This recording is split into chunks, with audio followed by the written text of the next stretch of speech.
자, 왜 지금 비트가 초대박 났는지 이야기를 드릴게요, 형님들. 아까도 얘기 드렸지. 금의 20%를 미국이 매집을 했습니다. 비트코인 전 세계 물량 20%를 지금 매집했거나 아니면 초과 매집 중인 거예요. 그래서 대놓고 이야기하고 MS에서도 나오고 블랙락 레리 핑크나 아니면 미국 정부에서 전략 자산으로다가 이야기한다는 그 부분이 나온 겁니다, 형님들.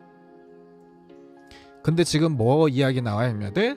하버드에서 비트코인 기반으로, 그러니까 비트코인 본위제입니다. 스테이블 코인을 만드는데 어떤 느낌으로 만드냐? 뉴 브렌트 우주로 프로젝트를 출범을 했어. 이 얘기는 뭐야? 1945년에 뭐예요, 형님들? 2차 대전 끝나고 나서 브렌트 우주 협정이 시작되면서 1온스당 뭐 25달러, 35달러 골드하고 패깅 시키면서 이렇게 넘어왔잖아. 그걸 지금 뭐하고 연동한다고? 비트코인하고 연동한다고 지금 대학에서 테스트를 지금 하고 있어요. 하버드에서 끝난 겁니다, 형님들. 초대박입니다.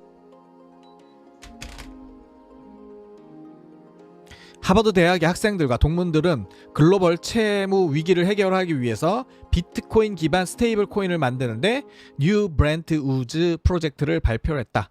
대학교에서 논문이나 프로젝트가 발표가 되면 우리나라하고 달라. 우리나라도 논문을 좀 인용하기도 하지만은 미국은 산학 협동 뭐 이런 거 좀 많이 돼 있고, 대학에서 교수들이 비즈니스에 대한 이런 것도 조언도 굉장히 많이 하고 학생들도 보내고 이런 게 꾸준하게 이루어지기 때문에, 그리고 하버드는 또 내용이 다르지, 형님들. 그렇기 때문에 여기에서 지금 이런 용어를 쓴다.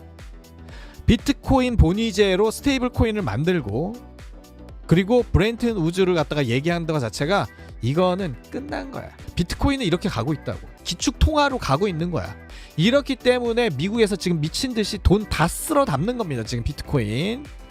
그래서 비트코인을 하나라도 갖고 계신 게 엄청난 거다. 형님들 누나들 이때까지 조상님들 보다 본인이 더 부자예요.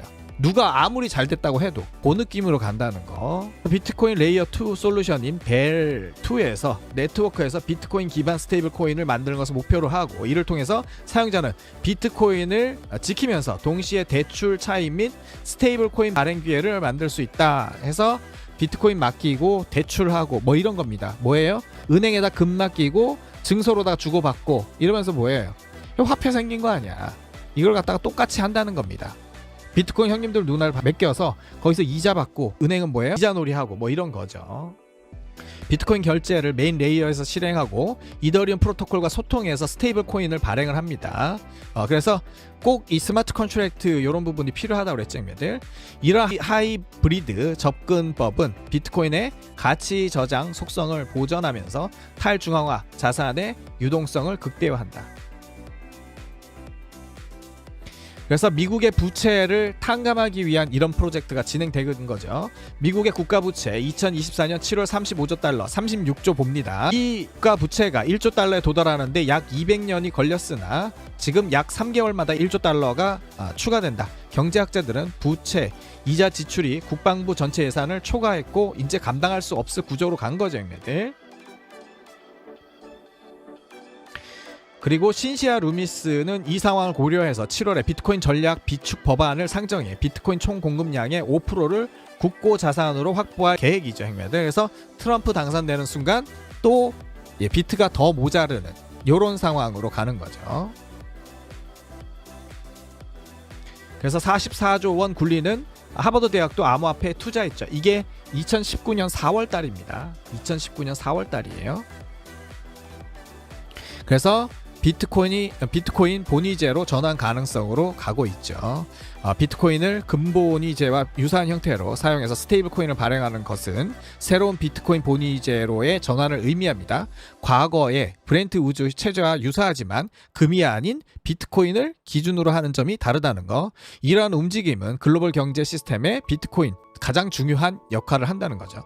현재 미국, 중국, 러시아, 일본 등 주요 국가들은 비트코인 채굴과 암호화폐 활용에 적극적으로 참여하고 있습니다. 강대국들은 비트코인에 대한 직접 언급은 없지만 비트코인 보유를 강화하고 있죠. 최근 브릭스 국가들 금매집과도 같은 움직임이죠. 만약 미국의 눈치를 보거나 기타 여러 가지 정치 요인으로 채굴을 할 수 없는 상황이라면 마이크로스트래티지, 코인베이스, 서클 등 암호화폐 관련 사업을 하는 업체에 직간접적으로 투자를 하고 있죠. 우리나라도 그래서 코인베이스 사고 마이크로스트래티지 사 주식 사고 간접 투자했죠, 형님들. 미국 같은 경우는 일부 주에서 비트코인 채굴이 활발하게 이루어지고 있고 에너지 기업과 협력을 통해서 친환경 채굴 추진하고 있고, 중국은 뭐예요, 형님들? 전 세계 최대 비트코인 채굴 국가. 2021년도에 전 세계 비트코인 해시율을 60%를 차지했습니다. 그런데 2021년 중국 정부가 암호화폐 채굴 거래 금지했었고 공식적으로 채굴 중단됐죠. 그럼에도 불구하고 일부 지역에서는 비공식적인 채굴을 계속하고 있고, 이에 최근 데이터에 따르면 여전히 세계 비트코인 채굴 해시 레이트의 20% 정도 차지하면서 두 번째로 큰 채굴 국가로 남아 있다는 거. 러시아는 어떻게 하고 있어요, 형님들? 최대 채굴 업체 비트리버하고 에너지 기업 가스프롬하고 협력해서 비트코인 채굴하고 있고, 이 암호화폐로 지금 대금을 갖다 결제하는 방안을 갖다가 지금 진행 중이고, 일본은 도쿄전력이 비트코인 채굴에 참여하고 진행한다고 발표했었죠, 형님들. 그래서 비트코인 본위제가 가져올 영향, 만약 세계가 비트코인 본위제로 전환한다면 화폐 가치가 안정화되고 국가 간의 결제 효율성이 증대되고 금융 주권이 강화되고 포용성이 확대되죠. 누구나 접근 가능한, 은행이 없는 곳에서도 휴대폰만 있으면 결제가 되는, 통장도 필요 없고. 각국의 비트코인 보유성은 비트코인이 새로운 기준 자산으로 자리매김한다면 각국 중앙은행은 금 보유량을 늘리던 과거와 마찬가지로 비트코인 보유 전략을 고려해야 되는 거죠, 형님들. 국가의 재무 안정성, 시장 대비 변동성, 그리고 인플레이션도 마찬가지고 디지털 경제도 대비를 해야 되죠, 형님들. 전부터 이야기 많이 드렸던 건데 만약에 기축통화인 달러가 붕괴되면 우리는 어떤 화폐를 사용하게 될 것인가? 그치, 형님들. 결국 답은 비트코인이라는 거. 그래서 브릭스가 금 매집하는 이후에 달러 이후에 금밖에는 다른 대안이 없기 때문에 비트코인이라는 절대적인 대안이 생겼죠, 형님들. 세계가 친미와 반미로 양분되고 그 중심 국가인 중국, 러시아, 일본이 모두 비트코인을 채굴하는 상황이기 때문에 이거는 이제 더 이상 고민 대상이 아니라 무조건 사야 되는 거죠. 상대방이 가지면 나는 가질 수 없는, 무조건 먼저 줍줍하는 사람이 이기는 게임. 국제사회가 이제 돌입했다는 거죠. 그래서 무조건 비트코인을 먼저 사는 사람이 이기는 게임이다. 그걸 하고 있다라는 이야기죠. 에모리 미 대학 중 최초로 비트코인 ETF. 그래서 미국의 대학은 일반 대학이 아니죠, 형님들. 미친 듯이 투자를 하고 있는. 그리고 얘네들이 웬만한 자산 운용사 찜쪄먹죠, 형님들. 엄청나게 돈을 많이 갖고 있는 게 미국의 대학가들. 미국의 하버드 예일대의 대학 기금 운영하고 있고 45조 원 돌립니다. 장난 아닙니다. 2019년 기준으로. 그때도 많이 샀기 때문에 지금 훨씬 더 많이 늘었을 거예요. 예일대학교 34조 원. 아이비리그 대학들이 비트코인 많이 투자했죠. 19년도에 투자했습니다. 대학들은. 많은 기관들이 비트코인을 이해하고 직접 투자에 나서고 있다. 코인베이스 이런 거. 그리고 미국의 대학 기금 있죠, 형님들. 이렇게 하고 있고 비트코인 투자 의미. 한국의 대학가에 비교했었을 때 투자 인식, 우리나라에서는 정부에서도 우리가 투자를 갖다 직접적이 안 한 거다. 연기금에서도 직접적인 투자가 아니라 지수에 포함되어 있기 때문에 간접적으로 투자된 거지 우리가 직접 투자한 거 아니다. 코인 보고 투자한 거 아니다. 요지랄들 하고 있죠, 형님들. 그래서 이렇게 하고 있는 거. 해외하고 우리나라하고 이렇게 큰 차이를 보이고 있습니다. 그래서 비트코인 2050년까지 300만 달러 요렇게 얘기가 나오는 게 그런 겁니다, 형님들. 비트코인은 국가자산 됐어요, 형님들. 바네큐도 얘기하고 지금 아서 헤이즈 한두 명이 아니에요. 지금 이렇게 가고 있고 지금 하버드에서도 이렇게 하고 있기 때문에 이런 가격이 나옵니다. 2050년까지 300만 달러에 도달 가능하다. 300만 달러면 얼마야? 41억, 형님들. 50년까지 지금부터 25년 남았네, 형님들. 25년까지 41억.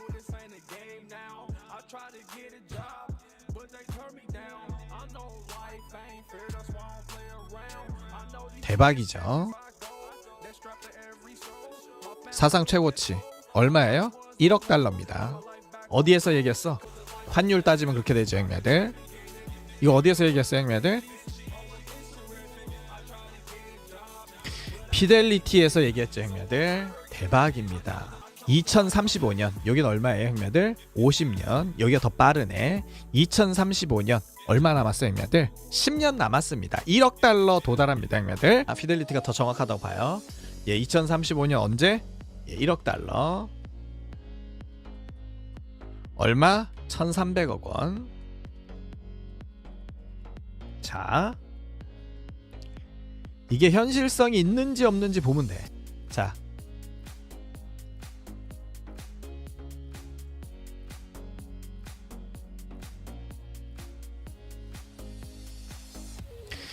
자, 마이크로스트레이트사, 블랙락, 그레이스케일, 비트코인을 대량 보유한 업체가 뭡니까, 형님들? 기관 혹은 연준과 같은 지위 가질 수 있다는 이야기 드렸죠, 형님들. 이게 뭐야? 비트코인 본위제. 얘 또 몇 년 전에 이야기했지. 하버드의 비트코인 본위제 시도는 다음에 어떻게 보면 금융 시스템을 갖다가 준비하는 거죠, 형님들.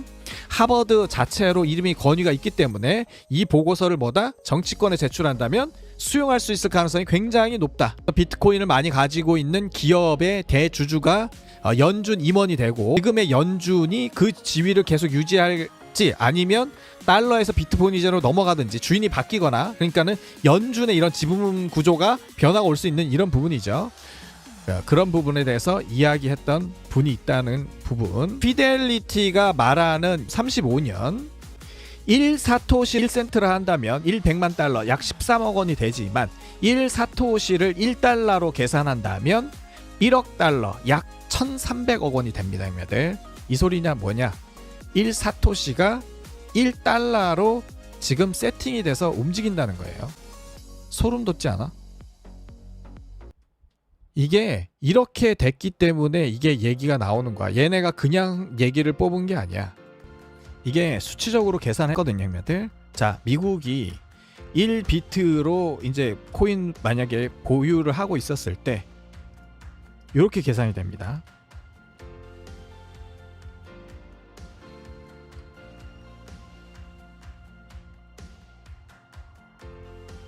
(1비트를) 보유하게 되면 전체 부채 중 이게 36조 달러라고 그랬잖아요, 형님들. 지금 요거를 갖다가 탕감할 수 있는 거야. 근데 미국이 100만 비트코인을 보유한 경우라면 부채의 약 28%를 상환할 수 있습니다, 형님들. 미국이 약 360만. 근데 제가 아까 계산했었을 때 뭐라고 그랬어요, 형님들? 미국이 금 20%를 보유한다면 몇 개라고 그랬어요, 형님들? 330만 개 정도 된다고 그랬지? 비트. 이게 거의 비슷해. 왜 그러냐면 소실된 게 지금 20% 없어졌는지 25%인지 30%인지 그건 잘 모른단 말이야. 제가 20%로 좀 타이트하게 잡아서 그러는데 25%에서 30%까지 볼 수 있거든요, 형님들. 그럼 어떻게 되냐면 330만 개 비트를 만약에 미국이 갖고 있으면 지금 현재의 부채는 탕감이 돼. 딱 맞아 떨어져. 360만 개 비트코인을 보유하면 36조에 해당되면서 미국 부채를 전액 상환할 수 있어요. 대박이지. 이게 제가 그냥 뽑은 게 아니라 데이터를 갖다 이쪽 저쪽 뽑고 막 해가지고 계산 딱 해서 딱 나왔는데 이게 나왔어. 진짜 소름입니다. 소름. 네, 소름 돋는 소설. 앞으로 뭐 향후 10년 뒤이기 때문에 이 부채 금액은 엄청나게 또 증가하긴 하겠지만, 미국의 부채가 엄청나게 증가하긴 하겠지만 지금으로 봤었을 때 이게 1비트당 1억 달러가 농담이 아니게 될 수 있는 부분이 생겨야 형님들. 1,300억 원 갈 수 있는 거야, 수치적으로. 기축통화하고 금으로 다 활용되고 수기업들이 결제하고 국가가 안 쓰고 이러잖아요, 형님들. 수량이 정해져 있고 억만장자도 100개 정도밖에 비트코인을 살 수밖에 없어요. 어떻게 할 수가 없어. 이거는 다 정해진 거기 때문에. 그렇기 때문에 형님들 누나들이 지금 비트코인 한 개, 두 개만 갖고 있는 것만 해도 이거는 어마어마한 거야. 사실 말이 안 되는 거야. 국가도 지금 사기가 모자라. 아시겠죠? 이해 가시죠? 그래서 제가 수단과 방법을 가리지 말고 비트가 있어야 된다는 얘기가 이 이야기입니다, 형님들. XRP 366달러까지 상승할 수 있는 이런 부분, 그리고 돌고래 리플 상위 1%, 6만 개 조금 넘어가면 그렇게 된다는 이야기 드렸고, 제 하버드가 브렌튼 우즈 체제로 들어간다고 합니다. 비트코인 본위제로 들어가죠. 억만장자도 비트코인을 100개밖에 못 사는 이런 상황에 있습니다. 자, 형님들 누나들께 드리고 싶은 이야기는, 피엘리트는 알고 있다. 1사토시가 1달러라는 것을. 이것도 제가 이렇게 얘기했지만 이 내용이 2년 뒤 3년 뒤에 또 증명이 될 겁니다. 형님들 오늘 방송 잘 기억하시고 코인 잘 지키시고 100억 1000억까지 지켜보시면서 부의 대물림, 가난을 끝내는 그런 투자 됐으면 좋겠습니다.